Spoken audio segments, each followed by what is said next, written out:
కడప కలెక్టరేట్లో జమ్మలమడుగు ఎమ్మెల్యే ఆదినారాయణ రెడ్డి సమావేశం నిర్వహించారు. రాబోయే రోజుల్లో భారత్ మొత్తం వన్ నేషన్ వన్ అలయన్స్ విధానాన్ని అవలంబించాలని ఆయన అభిప్రాయపడ్డారు.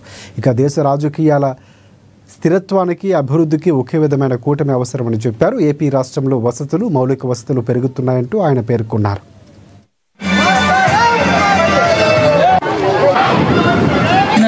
తన రాష్ట్రమైన సర్దార్ వల్లభాయ్ పటేల్ గారు నేను దృష్టిలో పెట్టుకొని ఈరోజు యాత్ర మొదలు పెట్టాం. అందరూ పాపం నెక్స్ట్ మిలిటరీ వాళ్ళు కూడా వచ్చారు, స్టూడెంట్స్ వచ్చారు, వివిధ పౌరులు వచ్చారు. ఈయన్నే ఎక్కడ ఎందుకు పెట్టాం? ఇది కలెక్టరేట్ లోనే. ఇది కలెక్టరేట్ ఐఏఎస్ ఐపీఎస్ ఐఆర్ఎస్ లో కూడా ఇది ఉండాలి, దేశానికి అవసరమని గుర్తించిన వ్యక్తి Sardar Vallabhbhai Patel.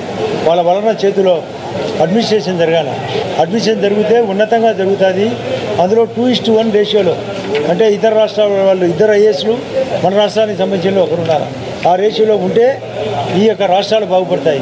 One nation one election కావాలని మోడీ గారు చెప్పేదానికి కారణం ఆయన యొక్క దేశ సమగ్రత, పటేల్ గారి యొక్క కారణం. రేపు రాబోయే రోజుల్లో మేము వన్ నేషన్ వన్ అలయన్స్ కావాలని కోరుకుంటున్నాం.